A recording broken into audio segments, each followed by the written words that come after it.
દ્વારકા જિલ્લાના જામખંભાળિયામાં ભારે વરસાદના કારણે ચારો તરફ પાણી ફરી વળ્યા છે। ત્યારે હું આપને દ્રશ્યો બતાવવા માંગીશ।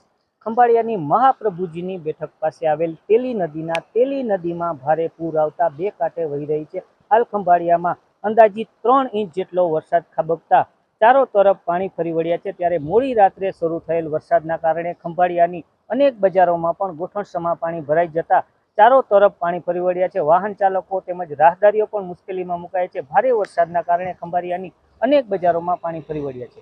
દેવભૂમિ દ્વારકા જિલ્લાના મુખ્ય મથક જામખંભાળિયામાં મોડી સાંજે મેઘરાજાએ તોફાની બેટિંગ શરૂ કરી। જો આપણે સીધા દ્રશ્યો બતાવવાની કોશિશ કરીશ। જામખંભાળિયાના નગર ગેટ સહિતના જે વિસ્તારો છે તેમાં ગોઠણસમા પાણી ભરાઈ ચૂક્યા છે। રસ્તાઓ પાણીમાં જળમગ્ન થયા હોય, રસ્તાઓમાં નદી જેવા દ્રશ્યો હાલ જોવા મળી રહ્યા છે। બાળકો પણ પાણીમાં આનંદ માણતા જોવા મળી રહ્યા છે। બીજી તરફ વાત કરીએ તો ખંભાળિયાના રામનાથ સોસાયટી, નગર ગેટ, જોધપુર ગેટ, સોની બજાર સહિતના તમામ વિસ્તારોમાં હાલ ગોઠણસમા પાણી ભરાઈ ચૂક્યા છે। ભારે વરસાદના કારણે હાલ ચારો તરફ પાણી જોવા મળી રહ્યું છે। મુકુંદ મોકરિયા, ન્યૂઝ 18 ગુજરાતી, દેવભૂમિ દ્વારકા।